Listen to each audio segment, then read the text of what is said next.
Pasca diblokir oleh Kementerian Komunikasi dan Informatika kurang dari 1 kali 24 jam, pihak manajemen platform TikTok mendatangi kantor Kominfo pada Rabu sore 4 Juli 2018. Pertemuan dilakukan secara tertutup selama kurang lebih 1 jam. Dari hasil tersebut, pihak TikTok diminta oleh Kominfo untuk menghapus semua konten negatif yang ada di dalam aplikasinya tersebut. Dan juga adanya pembatasan umur pengguna di atas 12 tahun.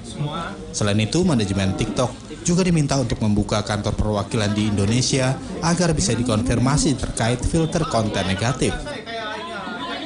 Jadi yang kita minta komitmennya dua. Satu, membersihkan konten-konten yang saat ini ada. Dan mereka sampaikan mereka baru saja hire ada 20 orang untuk membersihkan itu. Silakan, nanti kita akan verifikasi secepatnya. Kalau mereka menyatakan sudah bersih, ya kita verifikasi. Itu yang pertama. Yang kedua, kita minta komitmen untuk kedepannya jangan sampai terjadi lagi. Ya, maka tadi moderation atau filtering sistem dari mereka seperti apa, sampai kepada teknologinya seperti apa, kita mau cek gitu. Tapi kalau mereka mengatakan ini kan komitmen mereka akan menuliskan dalam komitmennya dalam bentuk written commitment. Jadi komitmen tertulis.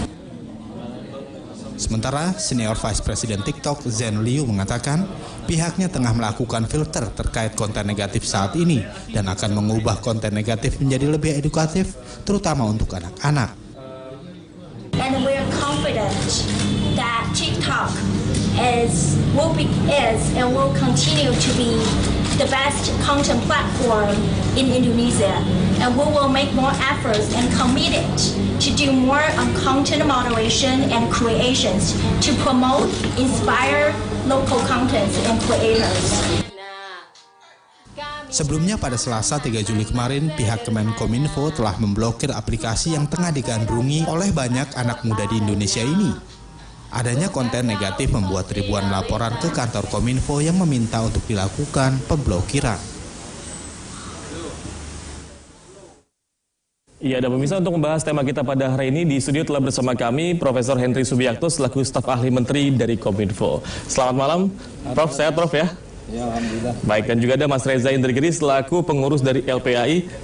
Assalamualaikum. Waalaikumsalam warahmatullahi wabarakatuh. Sehat, Mas Reza, ya? Ya, lebih nyaman begini. Lebih nyaman, baik. Dan juga ada Bapak Lukman Lutfi selaku praktisi dari media sosial. Selamat malam, Pak. Selamat malam. Sehat, Pak, ya?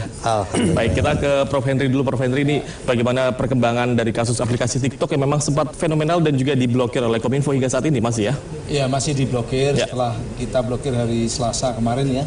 Memang Rabunya datang pimpinan TikTok untuk menemui pimpinan Kementerian Kominfo dan berkomitmen mereka mau melakukan apa saja yang diminta oleh Kominfo, terutama membersihkan konten-konten yang melanggar kesusilaan, pornografi, dan kita tahu memang itu yang justru menjadi catatan kami. Ada 2.800 lebih komplain dari masyarakat untuk menutup TikTok karena memang tadi banyak dimanfaatkan oleh anak-anak di bawah umur.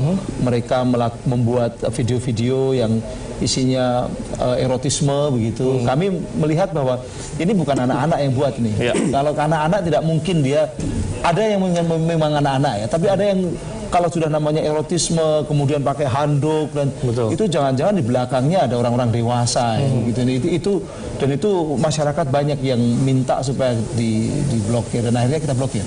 Nah, kemarin ketika kami cek di kantornya, memang sudah ada kantor di Jakarta dengan 20-an orang yang memonitor begitu. Tapi kami melihat bahwa masih beberapa belum sesuai dengan permintaan. Pertama adalah harus ada tombol yang bisa masyarakat user ngecek. Jadi apakah ada konten-konten negatif atau tidak. Ternyata tombol itu masih belum bisa. Harus dibuka dulu aplikasinya, kemudian ada beberapa layer baru muncul. Tidak langsung. Nah, kemudian yang berikutnya adalah bahwa mereka belum bisa berkomitmen misalnya mengenali para penggunanya itu anak-anak di bawah umur atau tidak. Nah, kami minta, karena ini berkaitan dengan generasi masa depan. Kalau sampai generasi masa depan itu diberi kebebasan, bahkan akhirnya masuk atau terjerumus dalam konten-konten yang melewati batas begitu ya, yang katakanlah pornografi ataupun juga erotisme itu sangat berbahaya dan kita nanti yang rugi, Bang Sen. Jadi bisa dikatakan ini pemblokiran dilakukan berdasarkan laporan dari masyarakat sebenarnya. Laporan dari masyarakat, termasuk juga kita konsultasi dengan stakeholders, Kementerian anak, perempuan dan anak, ya, kemudian juga KPAI, kemudian juga lembaga perlindungan anak dan sebagainya. Itu memang mereka lebih banyak yang komplain dibandingkan dengan yang mendukung. Walaupun memang nanti kalau misalnya sudah bisa mengikuti peraturan-peraturan, tidak ada lagi pelanggaran terhadap undang-undang, bisa kita buka lagi. Baik, Mas Reza, ini tidak hanya pengguna dewasa, namun bisa dikatakan tidak sedikit juga penggunanya anak-anak. Bagaimana Anda melihat hal ini, Pak?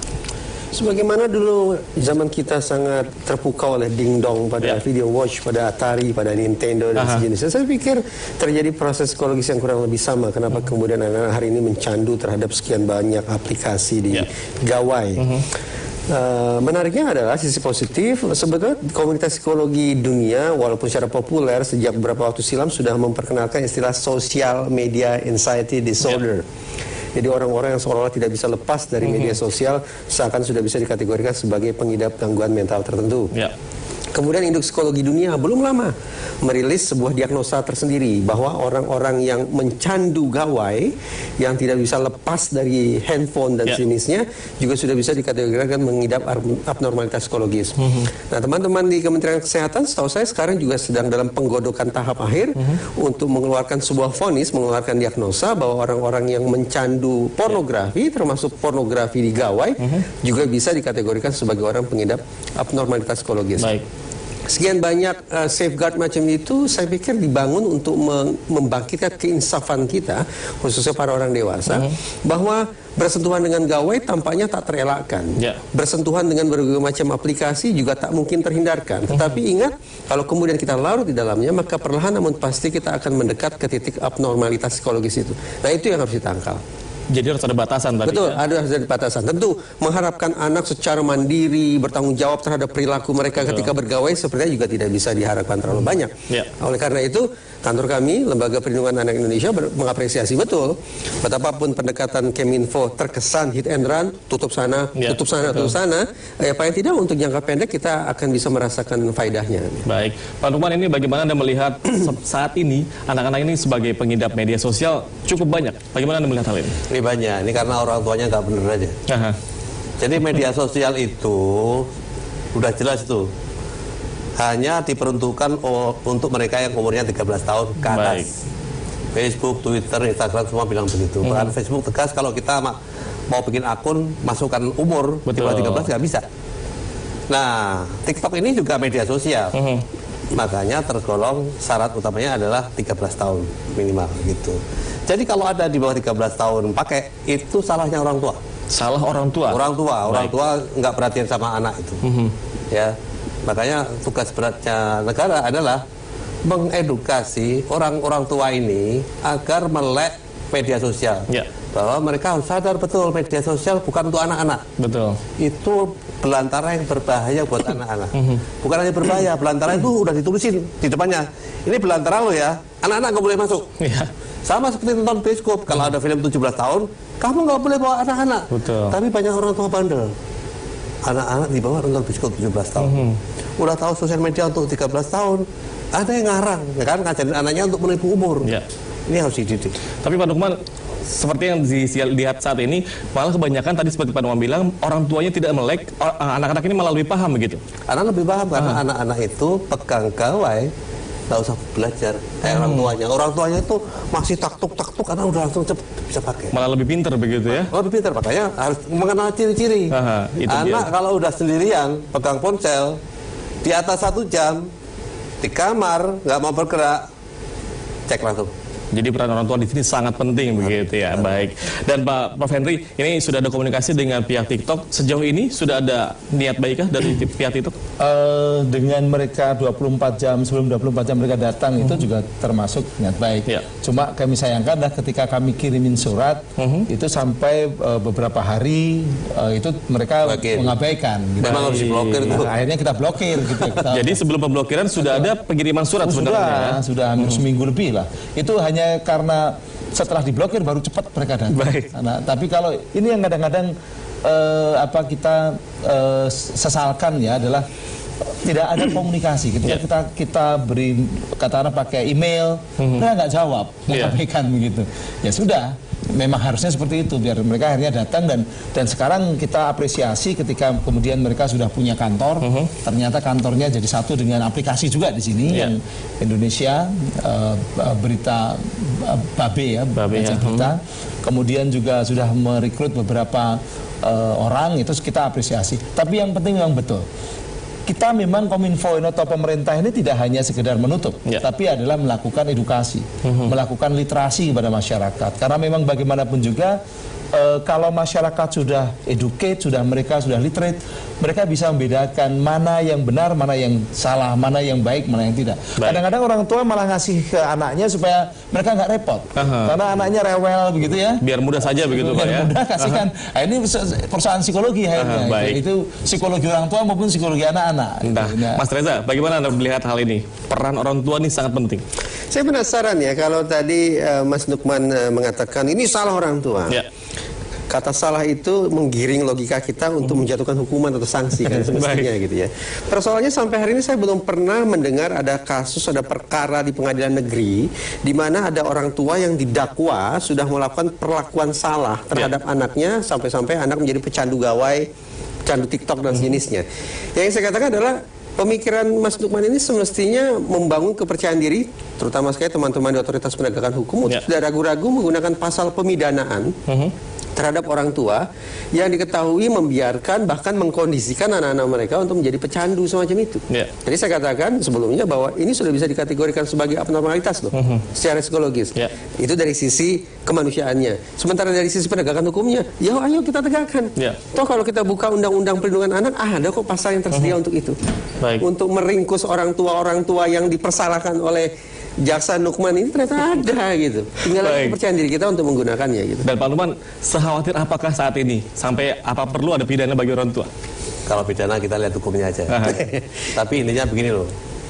Segala kelakuan anak di bawah umur itu tanggung jawab orang tua. Udah nggak usah berkelit macam-macam. Kan dia yang melahirkan. Dia yang harus menjamin bahwa anaknya itu lolos dari kehidupan yang terus ini. Persiapan di situ. Jadi jangan mau Sena sendiri bikin anak, punya anak, nggak mau tanggung jawab. Memang sekarang tantangannya besar, tantangannya di teknologi, di media sosial. Ya kalau tahu tantangannya di situ, ya belajarlah sedikit-sedikit. Gampang kok, nggak usah secanggih anaknya, enggak. Cukup lihat anaknya pekerjaannya selesai apa enggak. Anaknya bermain sama temennya di lapangan apa enggak. Kalau anak itu bungker terus di kamar, pegang ponsel, udahlah itu udah ciri-ciri gampang banget. Nggak usah belajar macam-macam.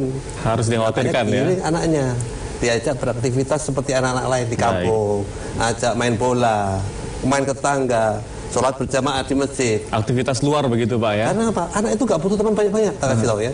Media sosial itu kan temannya banyak banget, terus bahkan mungkin kalau udah jadi bintang dia punya ratusan ribu follower. Enggak, anak nggak butuh itu. Anak itu butuh teman, mungkin cuma 10, tapi dia bermain dalam komunikasi di situ, kognitifnya berkembang. Kalau di media sosial nggak bisa berkembang. Belum lagi nanti dia dibully sama orang dewasa. Ingat tuh satu namanya Powok itu kan, jadi bintang TikTok sekarang dibully di mana-mana. Seleb TikTok ke Pak ya? TikTok, nggak salah dia menjadi seleb. Salah orang tuanya lagi kan, gitu. Karena membiarkan dia memfasilitasi untuk jadi seleb. Orang tua ini kadang-kadang ngawal juga, senang kalau anaknya populer. Padahal belum tentu prestasi kan, gitu loh. Baik, Prof Henry, ini sempat ada isu bahwa setelah pemblokiran beberapa hari, aplikasi TikTok ini masih bisa digunakan begitu? Sebenarnya tidak, tapi kalau orang menggunakan katakanlah kan VPN ya, itu kan sebenarnya kan yang diblokir yang ada di Indonesia. Tapi yang di Singapura tidak, gitu, yang di Malaysia tidak. Nah kalau orang menggunakan VPN dia bisa akses ke lewat itu. Tapi yang menggunakan itu biasanya orang-orang yang sudah memiliki keterampilan tersendiri. Artinya tidak the man on the street. Anak-anak juga nggak bisa lah pakai VPN, gitu kan. Ini jadinya sebenarnya udah aman. Sudah aman. Apapun kalau yang diblokir di Indonesia bisa saja diakses pakai VPN. VPN itu yang gitu niat ya. pasti gitu. Tapi orang-orang niat dan orang-orang yang punya kemampuan menggunakan teknologi. Kalau kita katakan orang-orang yang the man on the street yang biasa ya, sebenarnya tidak. Baik, dan sejauh ini sudah ada beberapa aplikasi di Indonesia yang memang sudah diblokir. Memang Kominfo ini konsisten. Artinya kalau mereka melanggar undang-undang, jadi yang diblokir itu bukan like or dislike ya, suka tidak suka, tapi yang melanggar undang-undang. Misalnya dulu Vimeo. Vimeo itu pada masa pemerintahan Pak SBY kita diblokir juga. Itu karena apa? Karena juga ada pornografinya. Disurati Vimeo itu nggak bales. Diblokir juga diem aja. Yang marah tidak ada respon begitu ya. Yang pengguna Vimeo-nya yang marah. Tapi Vimeo-nya datang juga enggak sampai sekarang. Nah, itu kemudian ada pernah juga Tumblr, pernah juga Telegram. Telegram cepet tuh. Yang bosnya Telegram langsung datang ke Indonesia, datang ke kantor. Nah, akhirnya bisa kerjasama, ya sudah, kalau mereka mengikuti perundangan yang berlaku, menghormati kedaulatan digital kita, ya kita buka. Baik. Tapi yang menarik itu, Prof, ya, saya amati itu, dari sejarah blokir-blokiran, hanya kali ini yang masyarakat mendukung. Masyarakat mendukung, betul, begitu ya? Kalau dulu tuh selalu pemerintah dimarahin tuh, ngapain diblokir, ini tempat kreatif. Yang TikTok ini enggak. Sebagian besar saya pantau di media sosial itu mendukung pemblokiran, sebagian kecil nggak, lawan. Bahkan banyak petisi ya Pak ya? Petisi untuk diblokir. Itu menarik nih. Jadi saya melihat ada kesadaran bahwa di sebagian masyarakat itu sudah mulai muncul bahwa konten-konten yang memang mengganggu, masyarakat mau bergerak untuk memaksa. Turun tangan lah begitu ya Pak, ikut campur ya. Memblokir. Betul. Meskipun tuh ada efek positifnya, tapi saya gitu ya. Balik lagi adalah blokir itu adalah solusi jangka pendek. Jangka panjangnya segala macam benefit menggunakan itu tiba-tiba terhapus. Padahal banyak kan TikTok itu sebenarnya bisa untuk meningkatkan kreativitas. Itu udah nggak bisa dipakai lagi, apa boleh buat karena diblokir. Makanya kalau kemudian mereka datang ke sini mau kompromi, menghargai semua persyaratan Kominfo, dibuka lagi yang bagus buat kita. Kita itu sudah nggak bisa lagi lepas dari dunia ini kalau digital. Baik, nggak bisa. Mas Reza, ini yang menarik, ketika pemblokiran TikTok ini dilakukan, ini bisa dikatakan banyak sekali anak-anak yang cukup kecewa begitu. Nah, Anda melihat apakah memang ini sudah seperti pecandu berat begitu Pak? Sekali lagi teman-teman di Kementerian Kesehatan kan sudah membuat skala gitu ya. Mana yang bisa dikategorikan sebagai pengguna, mana yang mulai menunjukkan gelagat sebagai pecandu, mana yang dan seterusnya sampai tingkat ekstrim. Mana yang sebatas butuh konseling, mana yang sudah harus lanjut ke terapi semacam. Jadi harus dicek secara individual. Nah, persoalannya adalah instrumen yang dihasilkan itu tampaknya pemeriksaan secara individual ya. Padahal pengguna TikTok atau aplikasi ini sangat banyak sekali. Sebenarnya sukar juga untuk mengilustrasikan satu persatu seperti itu. Ya, setiap ikhtiar selalu muncul tantangan baru. Baik. Dan pemirsa, kami akan melanjutkan perbincangan usai jeda berikut ini. Tetaplah bersama kami di Newsroom JAK TV.